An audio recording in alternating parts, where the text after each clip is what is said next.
현장 곳곳에서 죽음의 위험에 직면하신 예수님의 모습을 보았습니다.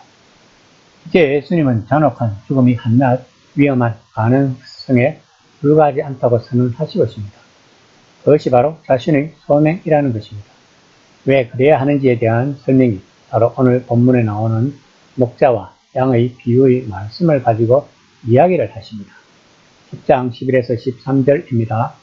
나는 선한 목자라. 선한 목자는 양들을 위하여 목숨을 버리거니와 잡꾼은 목자가 아니요 양도 제 양이 아니라.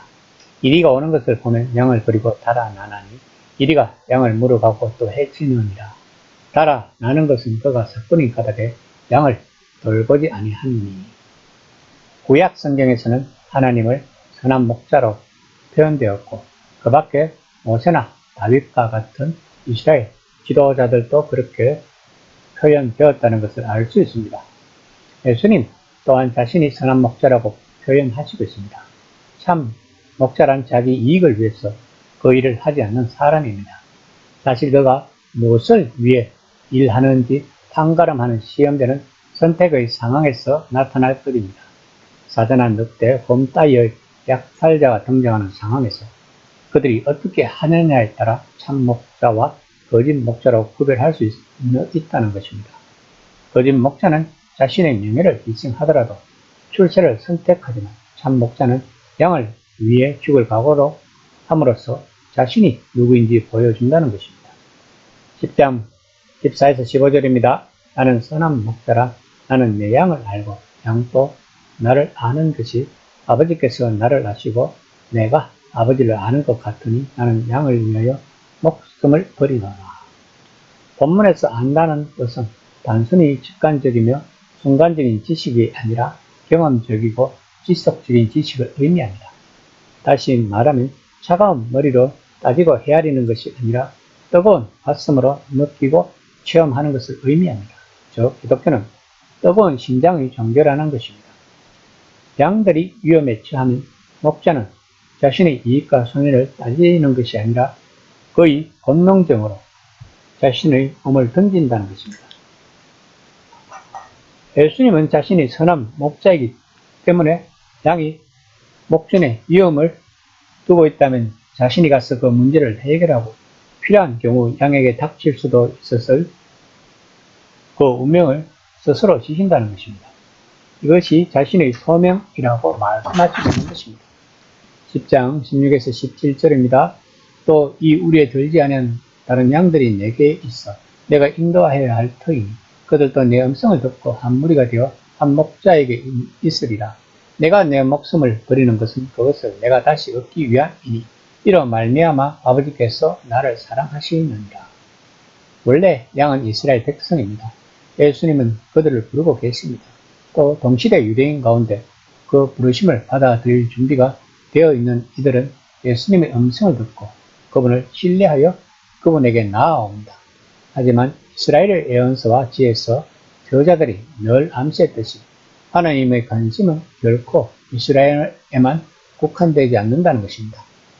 본문에서 다른 양이란 하늘 아래 모든 민족에서 나온 커다란 무리, 즉 하나님이 예수님을 통해서 구원하시려는 무리입니다.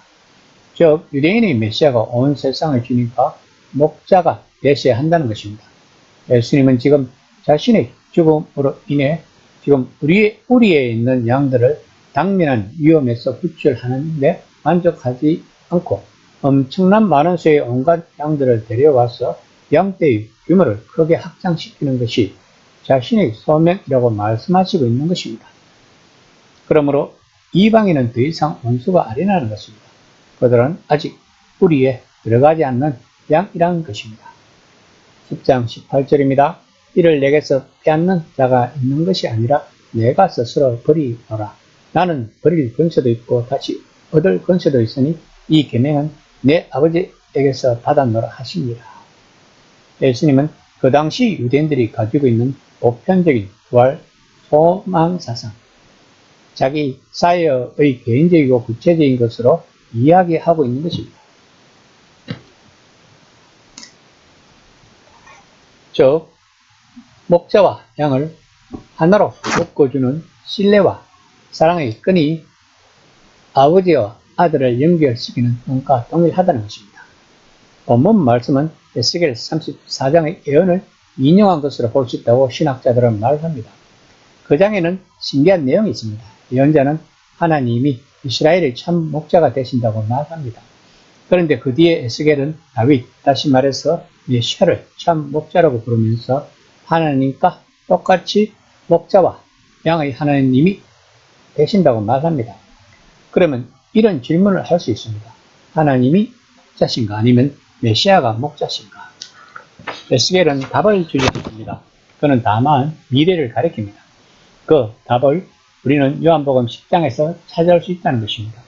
예수님이 30절에서 마지막으로 말씀하시듯이 나와 아버지는 하나다.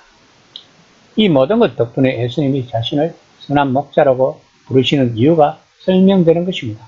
하지만 선하다고 요한이 사용한 단어는 도덕군자처럼 처신한다는 것보다는 아름답다란 뜻이 더 적절할 것입니다. 이 단어는 예수님의 겉모습을 가리키지 않습니다. 이 단어는 목자로서 그분이 하시는 일의 순진한 매력을 가득 담고 있다는 것입니다. 그분이 부르실 때 사람들은 오고 싶어 합니다. 또한 그분이 자기 소명을 다하기 위해 돌아가셨음을 깨달을 때 사람들은 그 이상을 하고 싶어 합니다. 이처럼 요한이 예수님을 선한 목자라고 부르는 목적은 예수님의 신비롭고 강렬한 사랑의 힘을 강조하기 위함이었을 것입니다. 이 시간 나는 선한 목자인가, 사뿐 목자인가를 한번 진지하게 생각해보는 시간이 되었으면 합니다.